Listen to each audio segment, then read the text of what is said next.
أأنتم أشد خلقا أم السماء بناها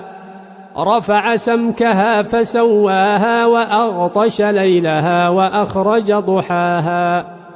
والأرض بعد ذلك دحاها